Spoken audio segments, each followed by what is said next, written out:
Kevin Guthrie here, and also Secretary Dane Eagles here with us today, and County Manager Roger DeJarlais. We have some updates today regarding the storm and where we are in Lee County, and so we have some good stories to talk about. So we'll turn it over to Roger DeJarlais, our County Manager. Thank you. Thank you, Mr. Chair. Thank you, everyone, for being here today. I hate to do this, but we've got so much information I'm going to have to read to you for just a minute or so. So this, this is welcome to day 5. Search and rescue efforts continue, primarily down at Fort Myers Beach. As you know, that's the hardest hit area of Lee County. We have 11 USAR units and 7 strike teams on site in county that are working and will be working almost 24 hours a day until we complete those missions. We want to tell you that the Lee County Sports Complex is where we are staging an awful lot of this activity, and including teams that are coming from out of county and out of state. So the Lee County Sports Complex is for first responders only. It is not a place for the general public to go and get food and water and relief supplies and those kinds of things. It creates a terrible traffic interruption for us, and it's almost impossible to manage. Everyone's been very concerned about the healthcare infrastructure, the hospitals in particular. And so as the hospitals continue to stabilize, as they're coming back online, as they've started to get the type of water pressure that they need in order to remain in business. In addition to the hospitals, we are working with other partners for healthcare, such as Florida Department of Health in Lee County and the Lee County EMS, Lee County and Florida Division of Emergency Management, which is helping to coordinate and acquire all of the resources that are either here or on their way in. The examples are mobile medical units, disaster medical assistant teams, and field hospital. One of them, most notably, if you all people have lived here for any length of time, you remember the old Sears building in the Edison Mall, where we gave COVID vaccines. That is reopening as a healthcare center. Department of Transportation Infrastructure, we're making progress on bringing traffic signals back up and operational. Right now, we have about 400 signals in the county that are back up, which is about a little over 1/3 of the total number. So everyone, please drive carefully. If the intersection is unsignaled, treat it as a 4-way stop. Yesterday, we talked about damaged bridges in Lee County. So let's start today with Matlacha. As you know, the Matlacha Bridge was destroyed. And at this moment, as we speak, construction has started to rebuild a temporary bridge that is through the partnership with Florida Department of Transportation. We still expect for that bridge to be, the temporary bridge to be completed within the next 5 to 8 days. We started today on Bonita Beach Road to repair that roadway. It was overwashed at one of the key sections and is an access point for connectivity to Fort Myers Beach and important to us. So that, repair week shouldn't take but a couple of days.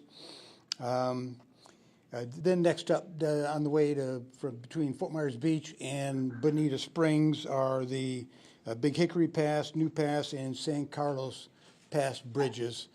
All with damage, but all in the process of getting the repairs that are necessary so we can at least open them to single-lane traffic. This afternoon, FP&L reports 64% of their customer base in Lee County has been restored with power.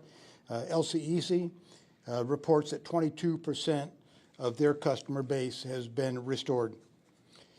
On the water, Lee County Utilities has made progress increasing water pressure. I think we told you yesterday that we were very cautiously increasing pressure in the water delivery system from 45 PSI to higher levels. And I think this afternoon we are somewhere in the neighborhood of 60 to 65 pounds of pressure on our way to hopefully 75 or so.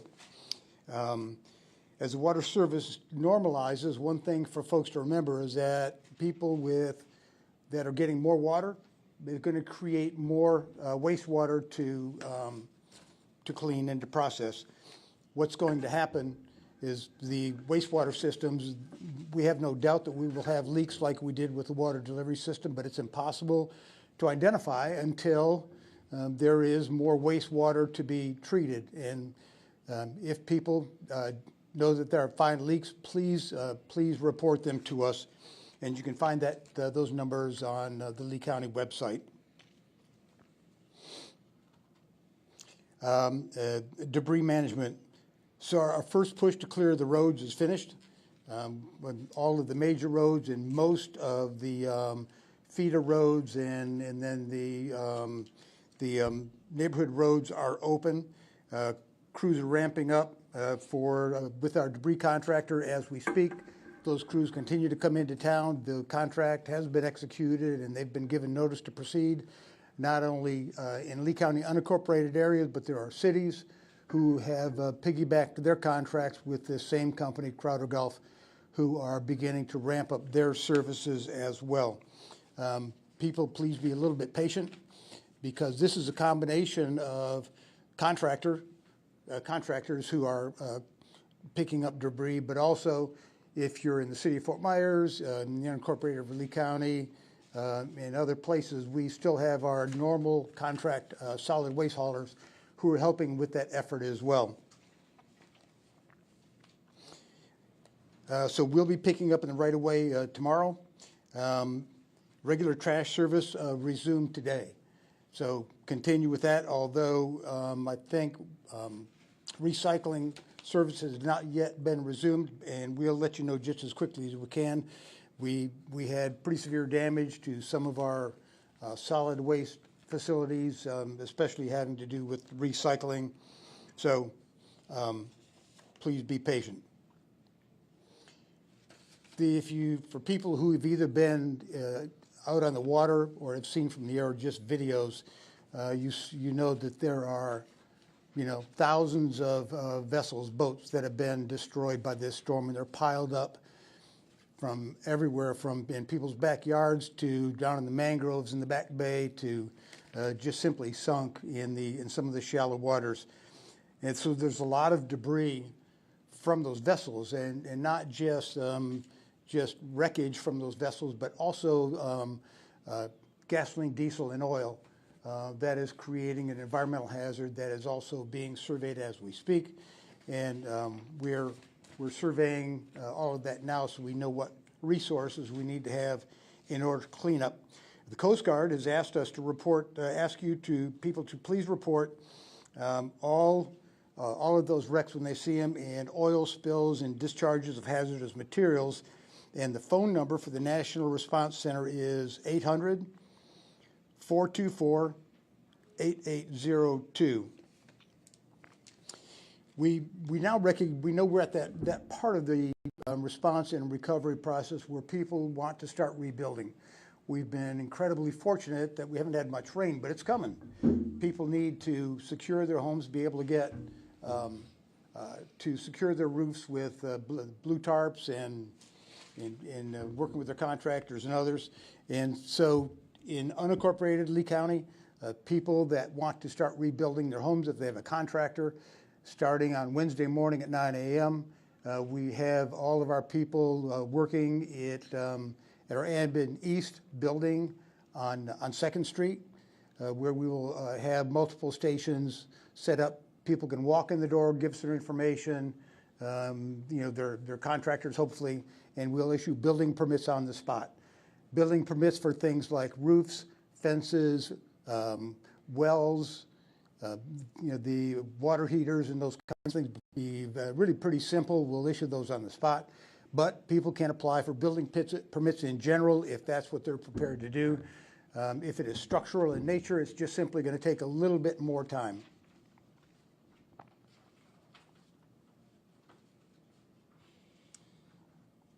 So FEMA is going door to door in some of the impacted areas today.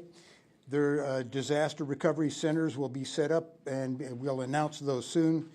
And for those who have electricity and access to the internet, can apply for FEMA assistance at www.disasterassistance.gov. Now, things that I don't have sentences for. You know, yesterday we talked a little about rumors that are out there, and every disaster has rumors, and we try very hard to do rumor control. Some rumors are started by people who expect personal gain from them, whether it is to gain contracts for service. Sometimes they are scammers. But I want to tell you that when we find them, we have zero tolerance for that, and they will be arrested and prosecuted, those who are attempting to perpetrate scams. And for those who are attempting to perpetrate rumors for personal gain, we will deal with that as well when we find them. I can tell you probably our biggest problem right now in rumor control is Pine Island. There's lots of rumors out there that sound like Lee County is trying to starve people off Pine Island because they're not getting food. Well, the truth is that food is being delivered to Pine Island. Now, is it enough to sustain them over a long period of time? I can't say that yet. None of us can. But it is a National Guard mission. Food is being dropped and will continue to be dropped at the 3 fire stations on Pine Island. And I can't tell you for exactly how long that will last at the moment, but I can tell you that it's happening. We'll be going out there today to verify, in fact, that's what's going on. So, you know, please, if you're hearing rumors, you know, you can go to our website. We've got a place where you can report rumors, and we will fact-truth them to the best of our abilities. I'd like to turn it over, please, to Kevin Guthrie, who is the Florida State Director of Emergency Management. Thank you, County Administrator. I literally just arrived here at the Lee County EOC to come in and support, where I'll be staying in at least the next few weeks. My goal here is to assist Lee County and the other severely impacted counties of Sarasota, Charlotte, Lee, Collier, DeSoto, and Hardy counties by being here on the ground and starting to work any issues, remove, as the First Lady of the state said, any type of bureaucratic red tape. Again, this is, you don't see a whole lot of state directors across the country, but you know, Florida's governor and America's governor, Ron DeSantis, has dispatched his agency head, and in this case, agency heads, to the area to remove any blocks and obstacles that are in the way and get things rolling and moving. I'm happy to, you know, as the county administrator has already reported, that we're getting pressure restored to the water system. The state of Florida has agreed to pick up the cost.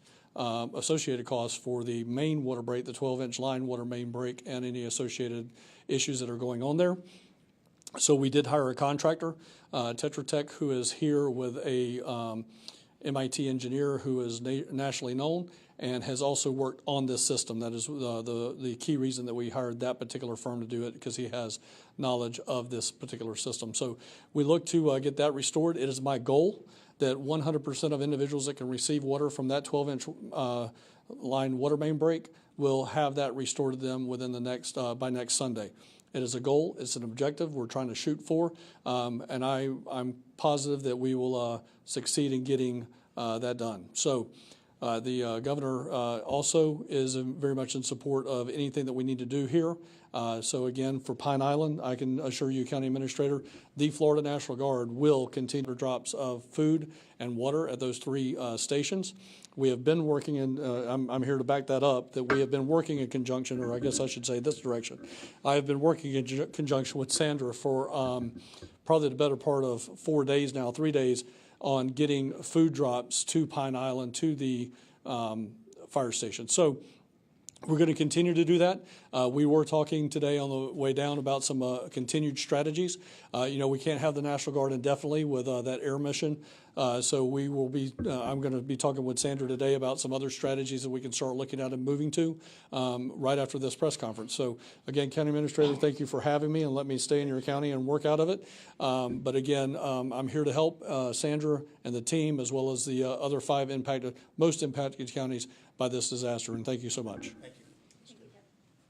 Thank you, Kevin, for your leadership and for being here. You know, what you're seeing here today is teams working together. We're here with the state, with the great leadership of Governor DeSantis, and we're here with FEMA representatives from the White House. We're all working together because we cannot do this alone. So I'd like to introduce next to Secretary Dane Eagle, please. Thank you, Chairman Pendergrass, and thank you all. What I can say is working closely with Kevin and, of course, the locals here. I spent Irma with in this building with quite a few of the people standing behind me, but the progress and the boots on the ground, the people that I've seen under the governor's leadership being assembled, this is one of the fastest and most comprehensive response efforts in Florida history. So you are not alone. We are going to serve you, and we're going to work together in doing so. And I have every faith with the people on the ground and the people in Tallahassee and across the state to make sure that that's done.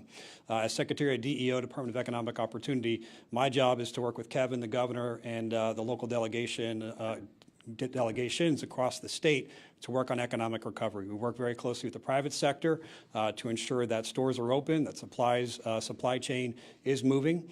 And we also have 2 messages I want to leave behind with you today, and hopefully that the media can continue to carry it. For businesses and for individuals, we stand with you and we want to help. FloridaDisaster.biz, FloridaDisaster.biz is where you can find resources for individuals. Disaster unemployment assistance is now available thanks to the governor's leadership and making that happen and cutting red tape so that you don't have to file for a waiting week and work search registrations. We want to cut red tape and make sure that that assistance is available to you. Businesses looking to get back up on your feet, we realize that you may not have a business to go to or you can't operate because of the conditions. So we want to hear about that. Please file the Business Damage Assessment Survey at FloridaDisaster.biz so we can get that information and seek and dig deeper on how we can better serve you. So businesses and individuals for economic recovery, please go to FloridaDisaster.biz. We look forward to working with you in the coming days and weeks. I have a team in transport on the way here as we speak and look forward to announcing those locations. Thank you. Thank you, Dane. Again, I've been saying this the last 4 days. I'm going to say it on the 5th day. Be patient. There's a lot going on here and throughout the county, and be patient. Some areas of the county is operating in normal conditions pretty much. But remember, there's a lot of victims out there. We're still in search and recovery.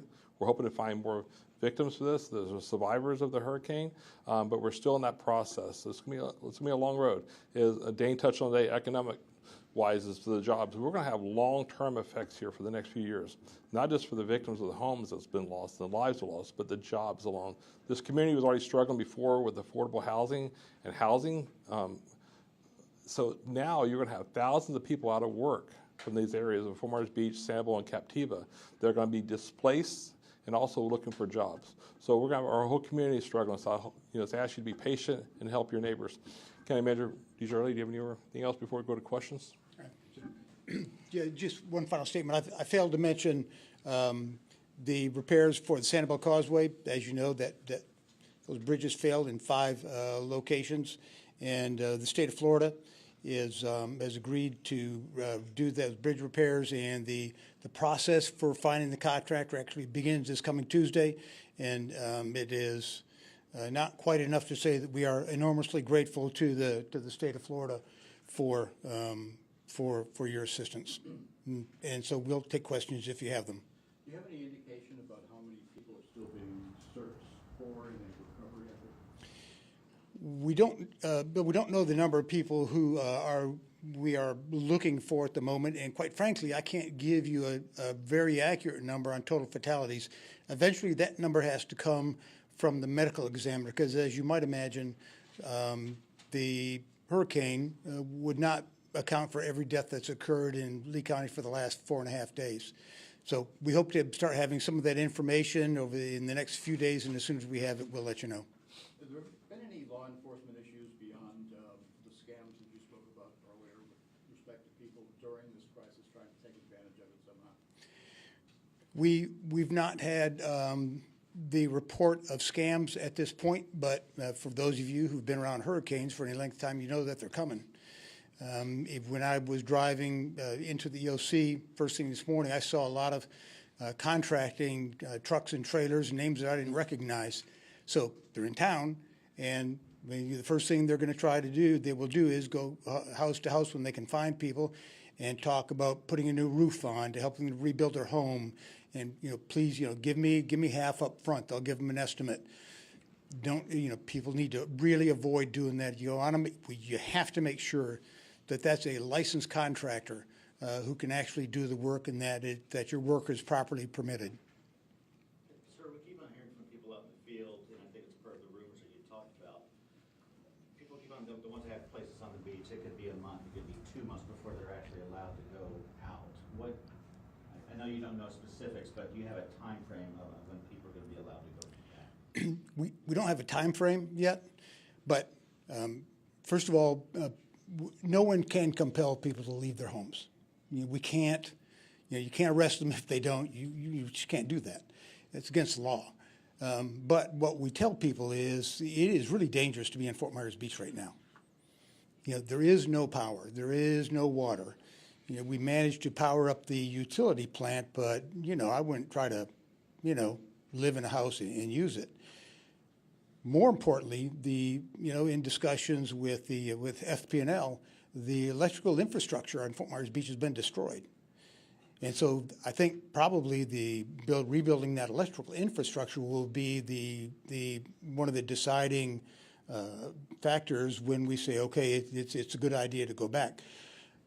Again, as the chairman says, let's please be patient. It's going to be a while. I don't think it's unreasonable to talk about 30 days at a minimum. And also, we're also out in the field, and the reports are starting to come out, people are starting to hear them, and they're hearing about, I know this has been brought up as far as like the delay on the decision. Everyone knows that the paths of the hurricane wobbled. Was there a delay, or would you have changed anything along the way as far as your decision making? Decisions for evacuation are made based on the best available information at the time as the storm progresses. I can tell you that 3 days out from the storm, all of the weather forecasts took the storm up into the Big Bend area and then slowly began to come south just a little bit, but even as much as 24 hours in advance, 24 hours or so, the storm was predicted to go into Tampa.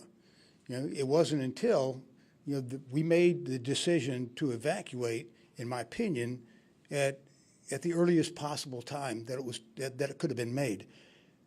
It's unfortunate that so many people chose not to evacuate.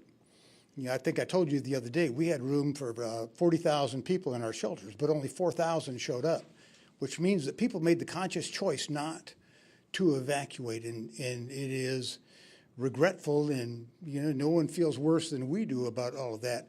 But based on all of the conditions at the time, I wouldn't change a thing.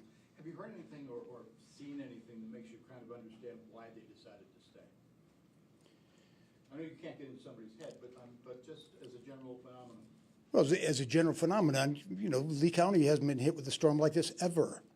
The last really devastating, we had Hurricane Irma, which turned out to be not quite as bad as we had anticipated, except for the vast flooding that took place, but we didn't have as much wind damage.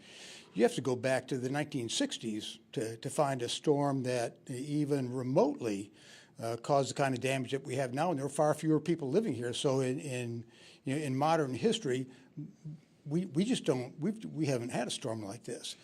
People become complacent. They just do. I mean, how many times if you live in Florida any period of time, you hear people talk about hurricane parties? A lot of people do it, and it's very sad. Had I been living on a barrier island when we had a 10-foot storm surge prediction, and when we had a prediction of a Category 3 landfalling storm, I'd have gotten off the island. I've lived here most of my life, and I can get as complacent as anyone. But, people should have vacated the barrier islands. Okay, we good? Thank you, sir. Thanks, sir. Commissioners? Thank you.